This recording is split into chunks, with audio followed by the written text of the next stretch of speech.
से हम उसकी बात नहीं सुनता और वो कैथरीन के साथ जबरदस्ती करना शुरू कर देता है। फिर थोड़ी देर बाद कैथरीन को भी ये सब अच्छा लगने लगता है, जिसके बाद वो दोनों वहीं पर ही इंटीमेट हो जाते हैं। और दोस्तों, ये कहानी कैथरीन नाम की एक लड़की की है जिसकी शादी एक बूढ़े आदमी से करा दी जाती है, लेकिन जब वो आदमी उसकी शारीरिक जरूरतों को पूरा नहीं कर पाता तो कैथरीन को मजबूरन अपने नौकर के साथ संबंध बनाना पड़ता है। कहानी की शुरुआत में हम कैथरीन नाम की एक लड़की को देखते हैं जिसकी शादी अलेक्जेंडर नाम के एक आदमी से हो रही थी। अलेक्जेंडर एज में कैथरीन से बहुत बड़ा था, पर वो शहर के सबसे अमीर आदमी बोरिस का इकलौता बेटा था। अब क्योंकि कैथरीन बहुत गरीब थी, इसलिए उसने पैसों के लिए अलेक्जेंडर से शादी कर ली थी। फिर शादी की पहली रात को एना नाम की एक नौकरानी कैथरीन को उसकी नाइट ड्रेस पहनती है। वो कैथरीन से पूछती है कि क्या तुम नर्वस हो, तो कैथरीन कहती है कि नहीं, मैं ठीक हूँ। फिर थोड़ी देर बाद अलेक्जेंडर सुहागरात मनाने के लिए अपने कमरे में आता है। वो कैथरीन से कहता है कि अब से तुम इसी घर में रहोगी और कभी भी बाहर नहीं जाओगी, पर कैथरीन उसे कहती है कि मुझे बाहर घूमना पसंद है, उससे मुझे ताज़ी हवा मिलती है। अब इससे पहले कि वो आगे कुछ बोल पाती है, अलेक्जेंडर उसे बोलता है कि अपने कपड़े उतारो। कैथरीन भी अपने कपड़े उतार देती है, लेकिन फिर अलेक्जेंडर उसे हाथ तक नहीं लगाता और थोड़ी देर बाद वो सो जाता है।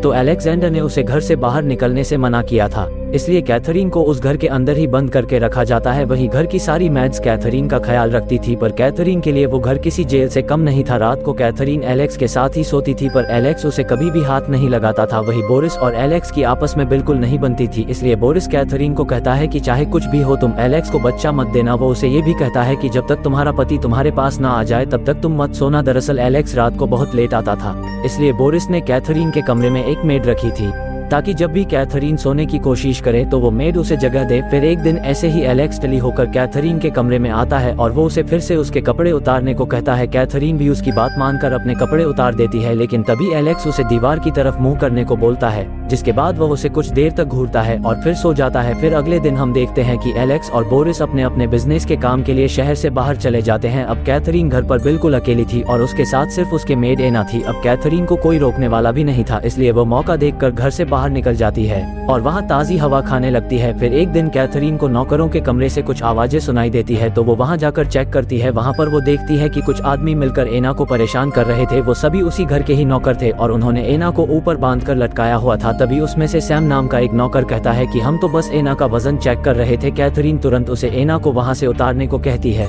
लेकिन इसके साथ ही वो खुद भी सैम की तरफ अट्रैक्ट होने लग जाती है। फिर अगले दिन कैथरीन सैम को अपने कमरे में मिलने के लिए बुलाती है, जिसके बाद जब सैम उससे मिलने आता है तो पहले तो कैथरीन उससे डरकर उसे अंदर आने से मना कर देती है और उसे इस घर से जाने के लिए कहती है, पर सैम हम उसकी बात नहीं सुनता और वो कैथरीन के साथ जबरदस्ती करना शुरू कर देता है। फिर थोड़ी देर बाद कैथरीन को भी ये सब अच्छा लगने लगता है, जिसके बाद वो दोनों वहीं पर ही इंटीमेट हो जाते हैं और इसके साथ ही उन दोनों का अफेयर भी शुरू हो जाता है। फिर अगले दिन जब एना कैथरीन को जगाने के लिए उसके कमरे में आती है तो वो देखती है कि कैथरीन के कपड़े नीचे जमीन पर पड़े हैं और वो बिना कपड़ों के ही सो रही है। एना ये देखकर हैरान हो जाती है, क्योंकि आज से पहले कैथरीन ने ऐसा कभी नहीं किया था।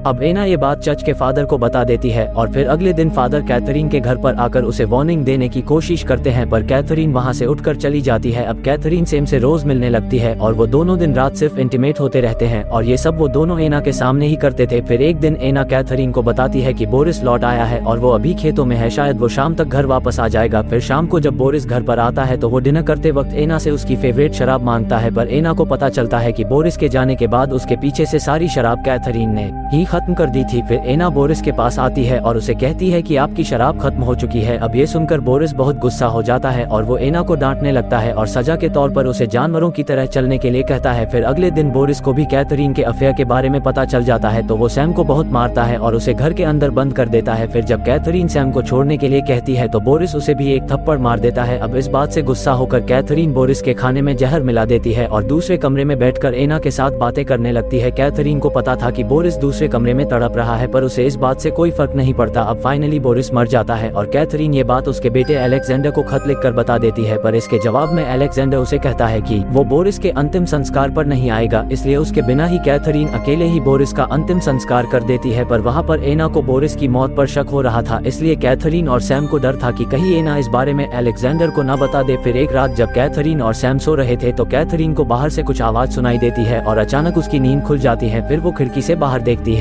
तो उसे पता चलता है कि अलेक्जेंडर वापस लौट आया है। कैथरीन जल्दी से सैम को जगाती है और उसे पास वाले कमरे में छुपा देती है। फिर वो बेड पर बैठ जाती है और ऐसा दिखाती है कि वो अलेक्जेंडर का ही इंतजार कर रही थी। फिर जब अलेक्जेंडर कमरे में आता है तो वो उससे पूछता है कि तुम अभी भी जाग रही हो, जिस पर कैथरीन उसे कहती है कि मैंने घोड़ों की आवाज सुनी थी जिसे मेरी आंख खुल गई। तभी अलेक्जेंडर को बेड के पास एक बेल्ट गिरी हुई मिलती है, जिस पर कैथरीन उसे बोलती है कि मुझे ये बेल्ट खेतों में मिली थी, इसलिए मैंने इसे अपने पास रख लिया। इसके बाद कैथरीन अलेक्जेंडर के लिए चाय बनाकर लाती है, पर तभी अलेक्जेंडर उसे कहता है कि मुझे पता चल चुका है कि तुमने मेरे जाने के बाद क्या क्या गुल खिलाए हैं और तुम एक वेश्या बन चुकी हो। अब कैथरीन को यह सुनकर बहुत गुस्सा आता है और वो सैम को पास वाले कमरे से लेकर आती है और उसके साथ अलेक्जेंडर के सामने ही इंटीमेट होने लगती है। अब ये देखकर अलेक्जेंडर के अंदर का राक्षस जाग जाता है और वो सैम को वहीं पर ही कुत्ते की तरह मारना शुरू कर देता है। पर तभी कैथरीन पीछे से अलेक्जेंडर पर हमला कर देती है और वह उसे जान से मार डालती है। अब अलेक्जेंडर को मरा हुआ देखकर सैम बहुत ज्यादा डर जाता है, क्योंकि गलती से ही सही उन दोनों के हाथों एक मर्डर हो गया था।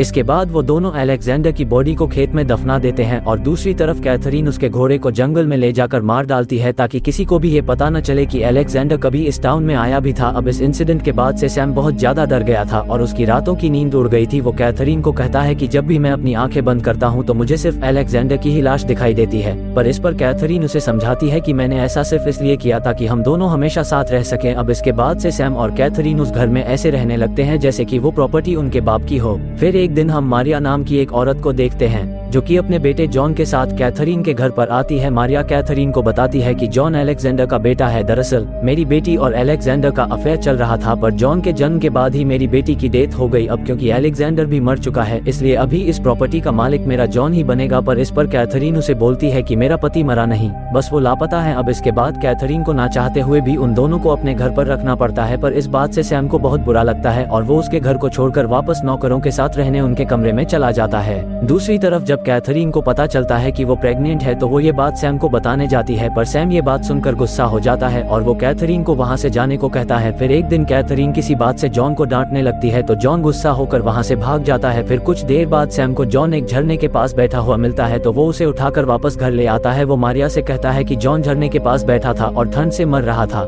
लेकिन मारिया उल्टा उस पर ही गुस्सा हो जाती है और उसे कहती है कि तुम्हारी इस घर में आने की हिम्मत कैसे हुई। अभी सुनकर सैम चिढ़ जाता है और वहाँ से चला जाता है। कैथरीन भी सैम पीछे जाती है और उसे मनाने की कोशिश करती है, पर सैम बहुत जिद्दी होता है और वो कैथरीन से कहता है कि मैं यहाँ से चला जाऊंगा, पर कैथरीन किसी तरह उसे यहाँ पर रोक लेती है। फिर इसके बाद कैथरीन मारिया के पास आती है और उसे कहती है कि जॉन का मैं ध्यान रख लूंगी और तुम सोने चली जाओ। अब कैथरीन की बात मानकर मारिया भी वहाँ से चली जाती है, पर उसके जाते ही कैथरीन और सैम मिलकर जॉन को भी मार डालते हैं। अब इसके बाद हम सैम को देखते हैं जिसको बहुत पछतावा हो रहा था कि उसने जॉन को भी मार डाला, और वहीं कैथरीन सबको बताती है कि रात को तो मैं सो गई थी और मुझे पता नहीं कि जॉन की मौत कैसे हुई। अब सभी लोग मिलकर इस बारे में बात कर ही रहे थे कि तभी सैम वहाँ पर आता है और सभी को बता देता है कि मैंने और कैथरीन ने मिलकर उस लड़के को मार दिया। वो सबको ये भी बताता है कि कैथरीन ने ही अलेक्जेंडर और बोरिस को भी मारा है, पर तभी कैथरीन कहती है कि ये आदमी झूठ बोल रहा है और इसने और एना ने मिलकर सबकी हत्या की है। इसके बाद जब एना से इसके बारे में पूछा जाता है तो एना चुप रहती है, जिससे सभी को यकीन हो जाता है कि इन दोनों ने ही सबकी हत्या की है। इसके बाद पुलिस उन दोनों को ले जाती है और कैथरीन वहीं पर ही उस प्रॉपर्टी की मालकिन बनकर रहने लगती है और इसी के साथ ही ये कहानी यही खत्म हो जाती है।